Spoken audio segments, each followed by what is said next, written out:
Disney is very good at making you look where it wants you to look.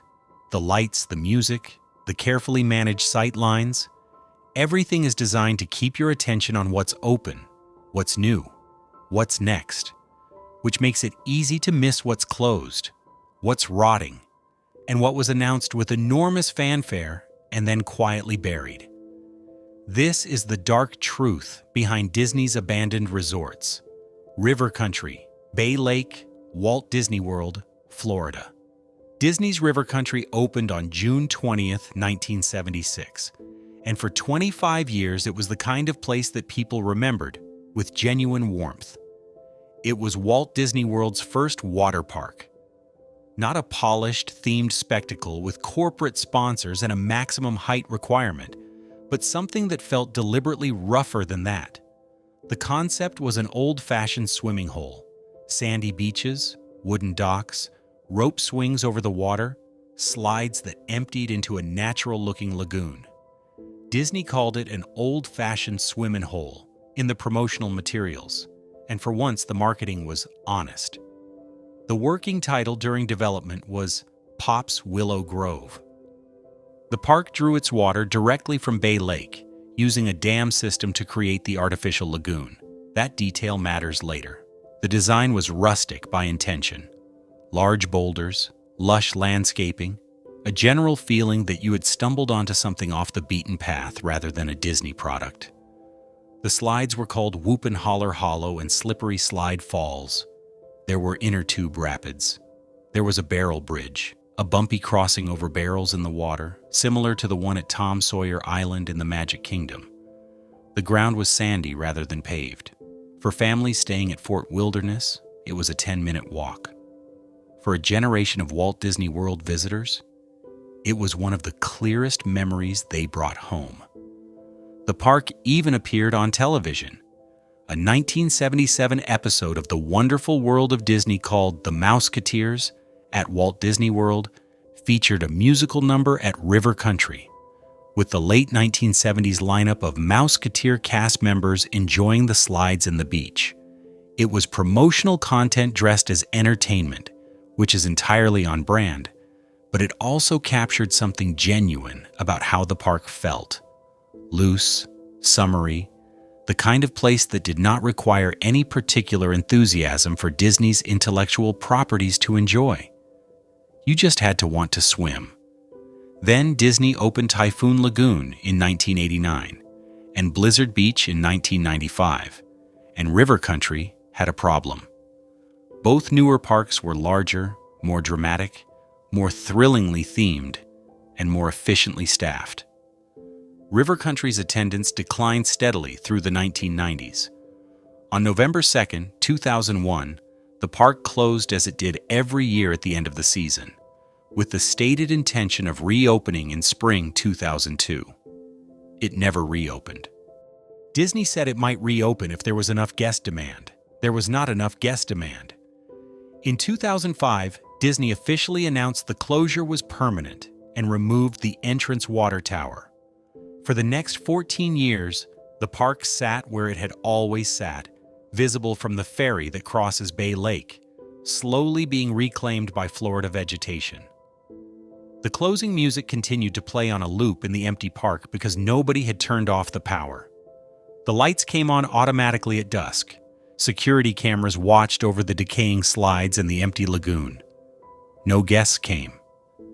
There has always been a rumor that the real reason for the closure was a brain-eating amoeba, specifically the 1980 death of an 11-year-old boy from New York who swam at River Country and later died of Naegleria fowleri, a rare organism found in warm, fresh water.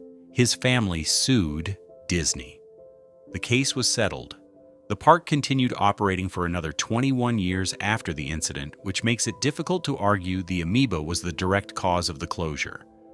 The more straightforward explanation, that two larger, newer water parks made River Country economically redundant, is probably the accurate one. But the amoeba story persists because it is considerably more interesting than declining attendance figures. What made the abandonment strange was the manner of it. Disney did not announce the closure, demolish the structures, and move on. Disney closed the park, left everything in place, and said nothing for years. The slides stayed where they were. The lagoon sat empty. The changing rooms deteriorated. Vegetation began moving back across the sandy ground that guests had walked on. Security cameras were installed around the perimeter. The park's closing music continued to play on a loop because no one had turned off the power.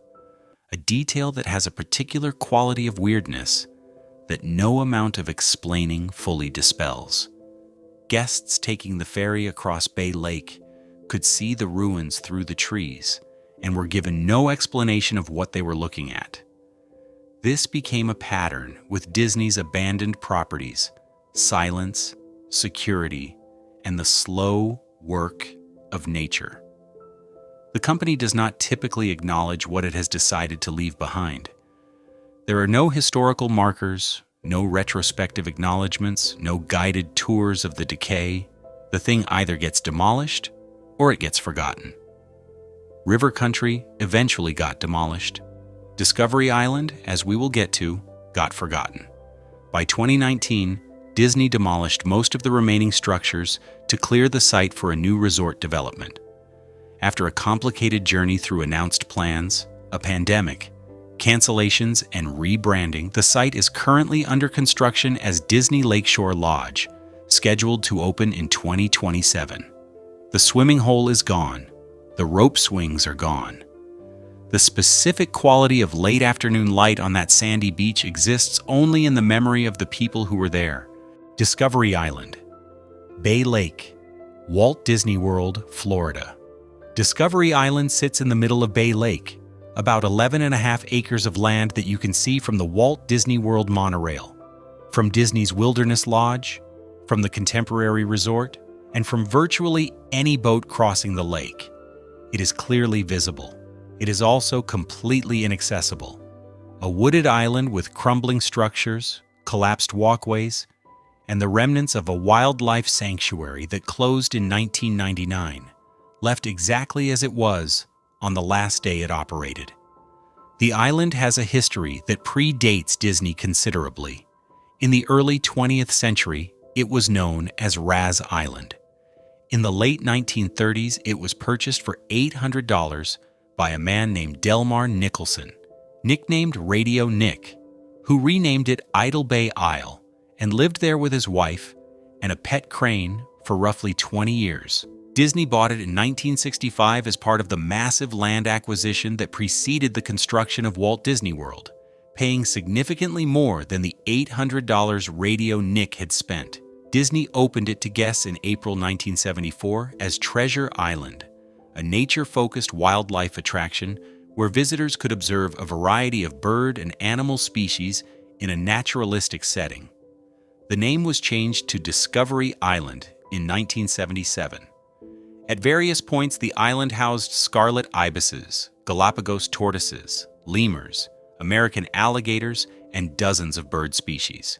It operated under accreditation from the American Zoo and Aquarium Association. The island won the AZA's top award for educational programming in 1992. Guests arrived by boat from the Contemporary Resort or Fort Wilderness, walked the island's paths, and observed the animals in enclosures designed to feel integrated into the natural environment rather than separated from it. The island also had a troubled history on the animal welfare side. Disney faced 16 counts of animal cruelty charges related to the care of animals on Discovery Island at some point during its operation, a detail the company's promotional materials naturally omitted. The charges were eventually addressed, the AZA accreditation was maintained, and the park continued operating. But the incident sits in the island's record alongside the educational awards and the guest satisfaction scores, a reminder that running a wildlife sanctuary inside a theme park resort comes with complications that even Disney cannot entirely manage away.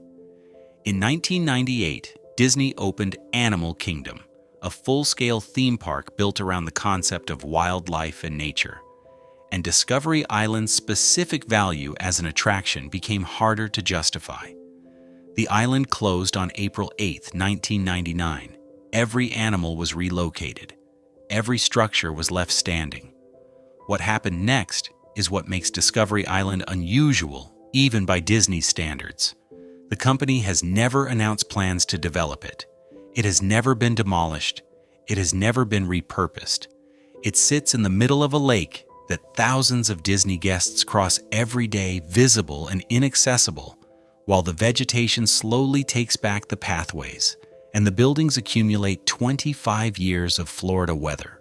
Urban explorers have periodically made their way onto the island over the years and posted photographs online. The images are striking: intact structures covered in vines, signage still readable, an aviary frame standing open with nothing inside. In 2009, a detailed account of an unauthorized visit was published with photographs by Shane Perez. Disney has responded to all trespassing attempts with bans from the property. The island remains exactly where it is, exactly as it was, with no announced future and no explanation offered to the thousands of guests who pass it every day on their way to somewhere else Disney wants them to be. At one point, Disney reportedly explored partnering with the game company Cyan Worlds to turn the island into a real-world version of the island from the puzzle game Myst, a concept that sounds almost too perfect to have been seriously considered and apparently was. Nothing came of it. The island continued to sit in the middle of the lake. What makes Discovery Island different from most abandoned places is its visibility. Abandoned theme parks and closed resorts are usually at least somewhat out of sight.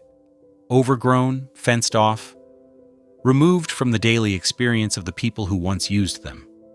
Discovery Island is not out of sight. Every guest who takes a boat from Magic Kingdom to the Wilderness Lodge passes within a few hundred feet of it. The monorail track runs close enough that passengers can see the structures through the trees on a clear day.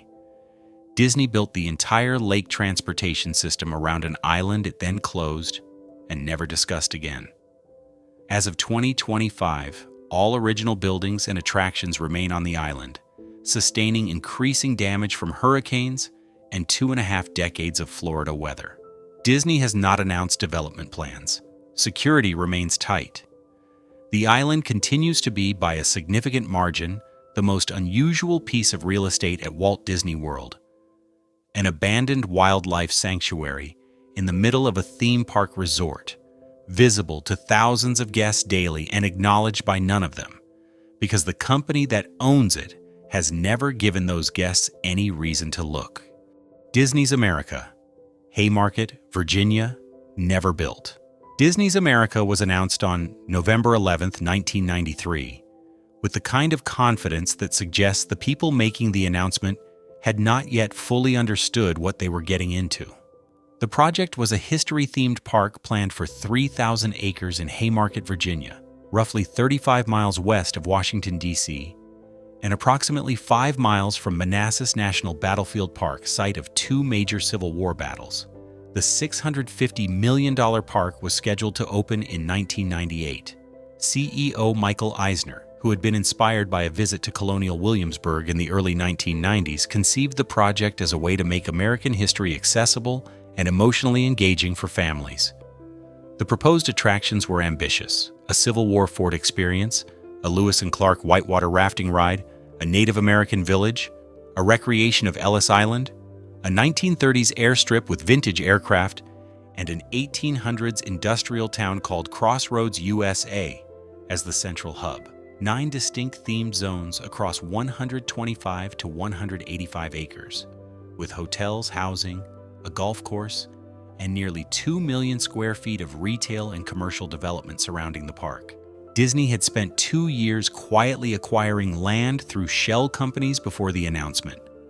By the time Haymarket learned it was getting a Disney park, Disney already owned or held options on the full 3,000 acres. Officials from Explore Park, a history-themed attraction near Roanoke that opened in 1994, later alleged that Disney had appropriated some of its concepts following a 1987 meeting between the two organizations. Disney denied the claim. The announcement, when it came, had the support of both the outgoing and incoming governors of Virginia, and the Virginia Commission on Population Growth and Development. Eisner expected a smooth path to groundbreaking. He did not get one. The backlash was significant and came from directions Disney had not fully anticipated, and argued publicly that Disney was not equipped to responsibly portray slavery, indigenous history, and the Civil War. McCullough wrote in the New York Times, "If Disney walks away, Virginia's economy will still be sound, and its role as a custodian of important national resources will be stronger. As for parents who want to give their children history, let them, like generations before them, make the trip to Prince William County. Let them sit still at Manassas and listen for the presence of the dead." Environmentalists raised concerns about wetland impacts and farmland loss. Local residents worried about traffic on I-66, which was already inadequate for existing development. The American Farmland Trust warned the project threatened up to 50% of the state's orchards. Disney attempted to manage the opposition by consulting with historians, the Congressional Black Caucus, the Smithsonian Institution, and Native American leadership groups. Horton later said plainly, "I have no control, but I'll make a lot of noise if we see that kind of fantasy passed off as history." The consultations did not quiet the opposition. If anything, they clarified the fundamental problem: that Disney's instinct toward optimism and resolution was structurally incompatible with an honest presentation of American history's most painful chapters. Eisner did not help matters with his public statements. When the opposition intensified, he told reporters he had expected to be taken around on people's shoulders for spending $650 million on a theme park in rural Virginia, and said of the historians opposing him, "I sat through many history classes where I read some of their stuff and I didn't learn anything. It was pretty boring." That quote appeared in national newspapers. The backlash intensified. On September 17, 1994, nearly 3,000 protesters, including Ralph Nader, marched in Washington, D.C. chanting, "Hey, hey, ho, ho, Disney's gotta go." 11 days later, on September 28, 1994, Disney announced it was abandoning the project. The official reasons given included public opposition and the search for a less controversial site. The unstated reasons included mounting debt from the troubled Euro Disney resort, the April 1994 death of Disney president Frank Wells in a helicopter crash in the Ruby Mountains of Nevada, and Eisner's own bypass surgery in July 1994. The company was fighting on too many fronts simultaneously. The land Disney had acquired in Virginia was sold. Toll Brothers built Dominion Valley Country Club on it, a gated community with Arnold Palmer golf courses and homes starting at $600,000. The visitors who would have ridden the Lewis and Clark raft ride instead live in the houses where the park would have been. Westcot Center, Anaheim, California, never built. In May 1991, Disney unveiled plans for Westcot Center, a proposed second theme park for the Disneyland Resort in Anaheim estimated to cost $3 billion. The concept was straightforward: a West Coast version of Epcot, built adjacent to Disneyland, designed to transform the single park resort into a multi-day destination comparable to Walt Disney World.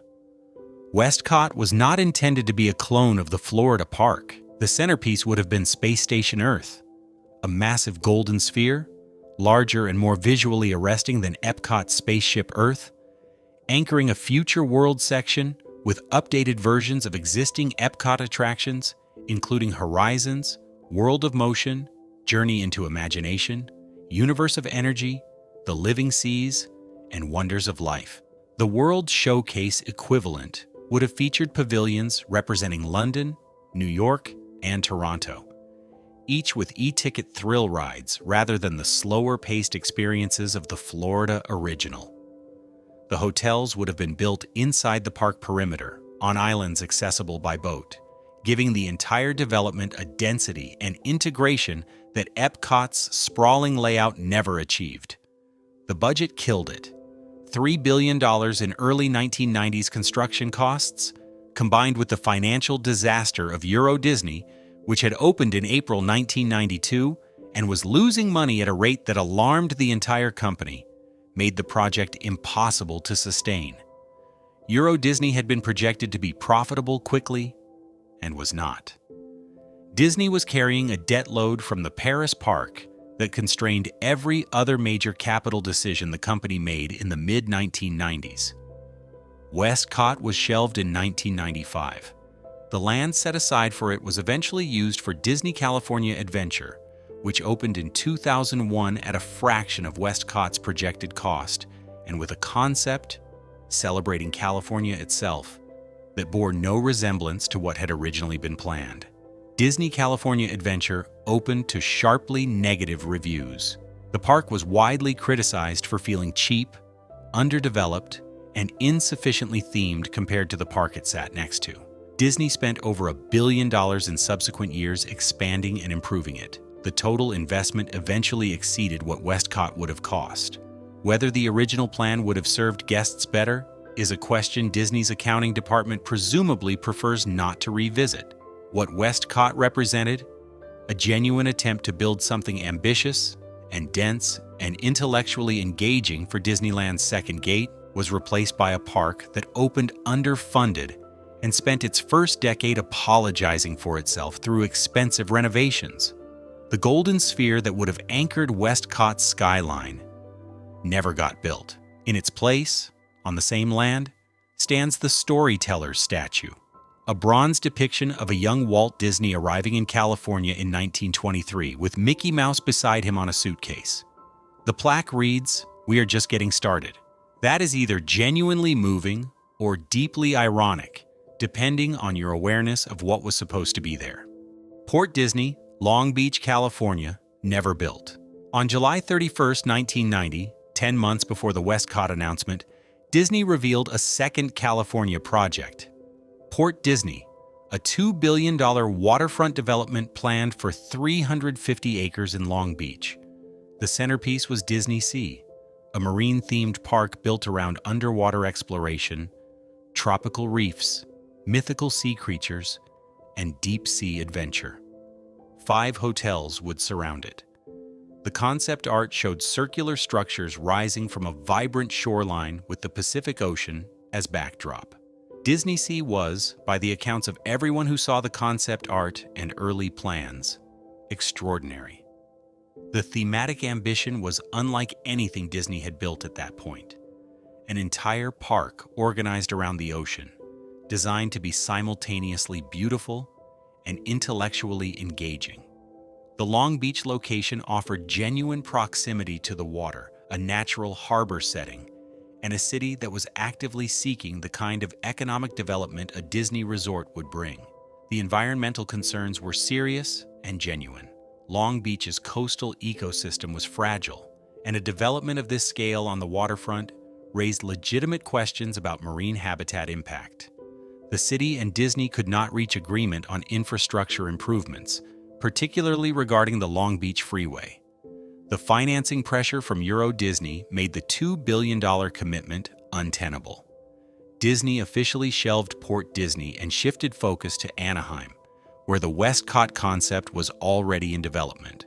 Both projects would eventually be canceled for the same reason. Euro Disney was bleeding money, and Disney could not afford to build two $3 billion parks in California while managing a financial crisis in France. The Disney Sea concept was not abandoned, it was transplanted. Tokyo Disney Sea opened on September 4, 2001, at Tokyo Disney Resort, built around many of the same themes, and much of the same creative vision developed for Long Beach. The marine exploration concept, the mythological sea elements, the harbor setting, the central ideas of Port Disney's Disney Sea became the central ideas of a park that is now consistently rated among the finest theme parks ever built. Tokyo Disney Sea draws millions of visitors annually and is considered by many Disney fans to be the company's greatest single achievement in park design. The park that Long Beach was supposed to get exists in Japan. California got a second freeway interchange and a gated community where the parking lots were going to be. The Wonders of Life Pavilion, Epcot, Walt Disney World, Florida. The Wonders of Life Pavilion opened at Epcot on October 19, 1989, inside the gold-domed structure that still stands in what is now called World Discovery. It was one of the most ambitious pavilions in the park's history, a dedicated space for health, the human body, and wellness, anchored by two major attractions and surrounded by interactive exhibits that occupied the full interior of the dome. Body Wars, a flight simulator attraction that took guests on a miniaturized journey through the human bloodstream, opened with the pavilion.